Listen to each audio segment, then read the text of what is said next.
Masih semangat Pak? Bu, masih semangat Bu? Nah, di bawah dia katakanlah. Alhamdulillahi haqqa hamdi wassalatu wassalamu ala rasulillah wa ala alihi wa ashabihi. Amma ba'du, faqad qala Allah ta'ala fi muhkami tanzilih. A'udzu billahi minasyaitonir rajim. Bismillahirrahmanirrahim. والذاكرين والذاكرات أعد لهم مغفرة وأجرا عظيما. صدق الله العظيم. Ma'asyiral muslimin wal muslimat, shaimin shaimat, hadirin hadirat sidang salat Isya dan salat tarawih Masjid Jami As-Salam yang dimuliakan Allah Subhanahu wa taala. Wabil khusus pengurus DKM Masjid Jami As-Salam beserta staf dan jajarannya. Semoga senantiasa dalam keadaan sehat walafiat. Allah panjangkan usia dalam ketaatan dan Allah berikan keberkahan, baik berkah hidup maupun berkah rezekinya. Umumnya adalah buat kita semua yang hadir pada kesempatan malam hari ini. Sebuah fenomena di masa Rasulullah dan masa sahabatnya dibandingkan dengan fenomena gambaran manusia merefleksikan ibadah puasa pada masa ini. Kalau di zaman Rasulullah, zaman sahabat Nabi Sallallahu Alaihi Wasallam, orang merefleksikan ibadah puasa terutama ketika menjelang akhir-akhir Ramadan.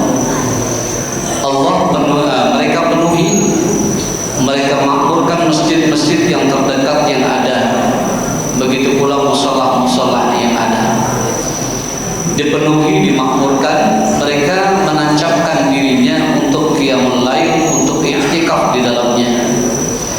Berbeda dengan fenomena kita saat ini.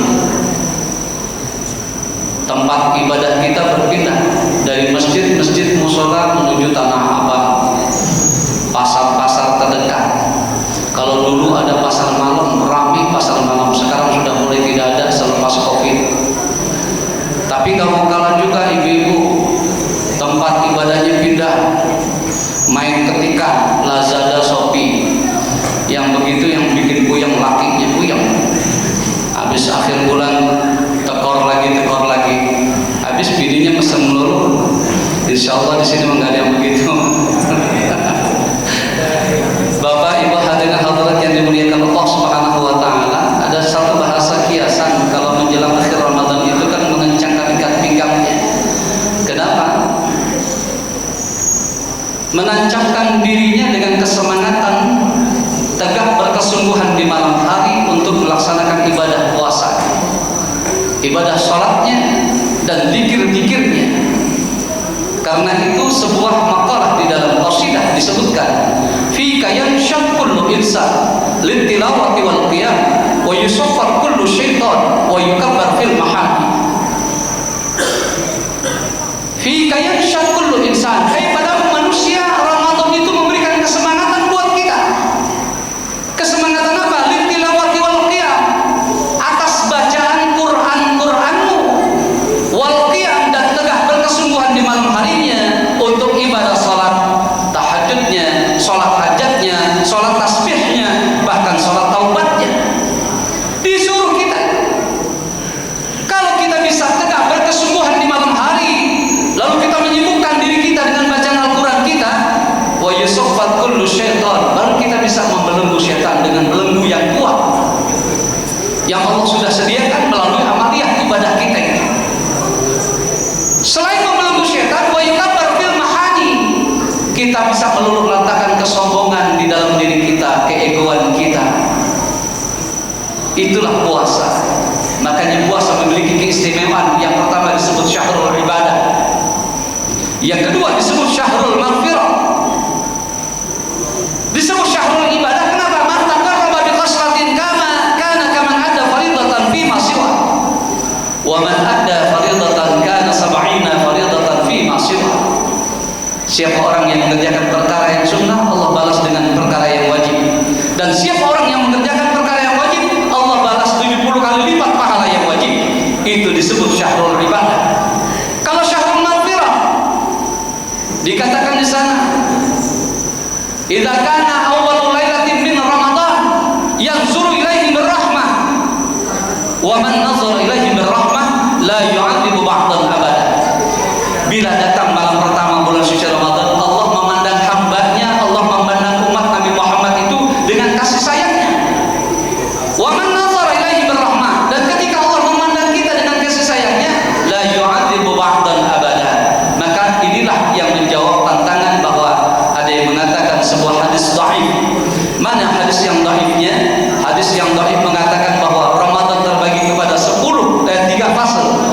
fase. Yang pertama 10 hari pertama fase yaumul rahmah. Fase yang kedua 10 hari kedua disebut yaumul maghfirah, dan 10 hari yang ketiga disebut yaum idqam minan nar. Ini hadisnya dhaif. Akan tetapi kedhaifannya bukan berarti kita mengabaikan, tetap kita merujuk kepada hadis-hadis itu sebagai amaliyah kita. Tapi jangan salah, dari awal Ramadan Allah sudah memberikan kita kasih sayangnya. Artinya pada saat malam pertama Ramadan sudah mengandung unsur rahmah, sudah mengandung unsur maghfirah, dan sudah mengandung unsur idqam minan nar. Mana hadisnya? Barusan yang saya baca. Idza kana awwalu lailatin min Ramadan yanzuru ilaihi birrahmah wa man nazara ilaihi birrahmah la yu'adzibu ba'dan abada. Yang ketiga, Ramadan dikenal dengan syahrul Quran, bulannya Al-Quran. Kita yang memang cinta dengan agama kita, yang tidak keberatan dengan hukum-hukum kita, maka kita harus bisa menyibukkan diri kita dengan bacaan Al-Quran. Sekarang ini kan banyak lahir orang-orang muslim yang benci dengan keislamannya sendiri. Karena apa? Dia nggak mau dengan keterikatan syariat. Dia takut dengan khilafah. Begitu kalau sekarang. Padahal Masya Allah, ulama-ulama kita mengerti khilafah yang bagaimana yang diterapkan di negeri ini yang berfalsafah kepada Pancasila. Sudah mengerti kok. Nggak usah takut. Kita benci kepada Islam padahal kita muslim, karena kita nggak pernah mau terikat dengan syariat. Kayaknya syariat memberatkan kelihatannya. Makanya orang sekarang itu menganggap Ramadan itu ya biasa-biasa aja. Sunnah seperti tarawih biasa-biasa dan remeh. Makanya orang ramainya bukan di masjid, di jalan ramai, di tempat tongkrongan ramai. Ya, apalagi kalau setiap keluarga, setiap kelompok bikin acara bukber, udah urusan selesai. Iya, bukber selesai, maghrib aja di ujung. Apa iya habis makan buka terus langsung sholat? Kagak, ngobrol dulu sambil makan. Begitu udah mau isya baru dia sholat. Maghrib diujungin, isya dan tarawihnya wallahu a'lam bishawab. Urusan dia sama Allah yang tahu. Iya, kalau saya ngomong kali saya susah lagi. Ya, hadirin hadirat yang dimuliakan Allah Subhanahu wa taala. Yang keempat, keistimewaan Ramadan itu, Ramadan dikenal dengan syahrul jihad. Apa itu syahrul jihad? Bulan perjuangan, bulan peperangan. Peperangan bukan berarti harus mengangkat senjata, tidak. Tetapi peperangan yang di sini dimaksud adalah, kata Rasulullah dalam sabdanya, raja'na min jihadil asghar ila jihadil akbar. Kita baru saja kembali dari peperangan yang kecil menuju peperangan yang besar. Sampai sahabat bertanya kepada Rasulullah, ya Rasul, kenapa kau katakan ini peperangan yang kecil? Sementara sahabat kita, pejuang kita, prajurit kita banyak yang gugur di medan peperangan. Lalu kalau begitu, peperangan yang mana yang besar, wahai Rasulullah? Kata Rasulullah, jihadin nafsi, peperangan melawan hawa nafsu.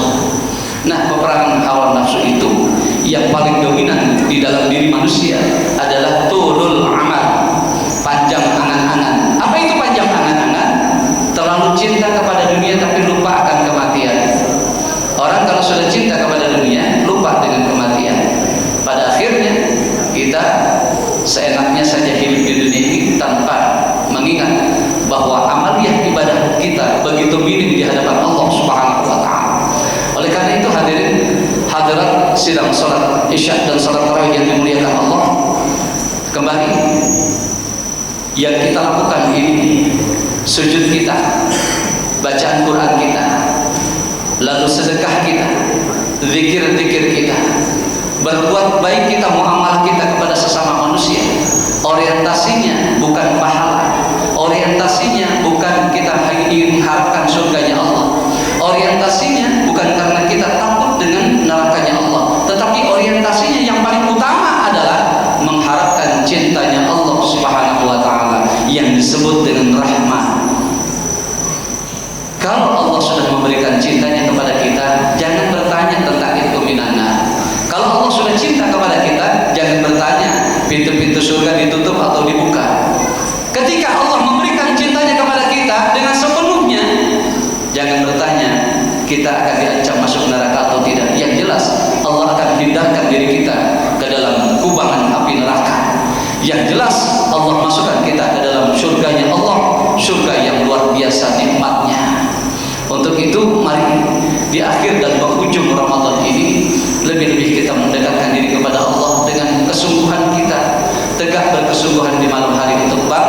di siang hari menata hati kita untuk tidak merusak pahala-pahala puasa kita.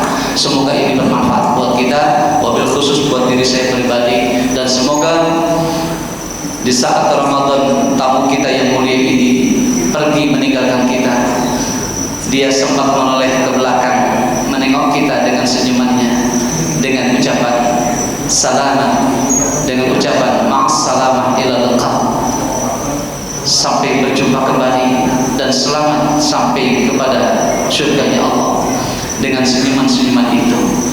Ya, mudah-mudahan. Inna ahsanal kalam wa abyanil nizam kalam Allahumma li wal alam dzil jalali wal ikram. Wassalamu alaikum warahmatullahi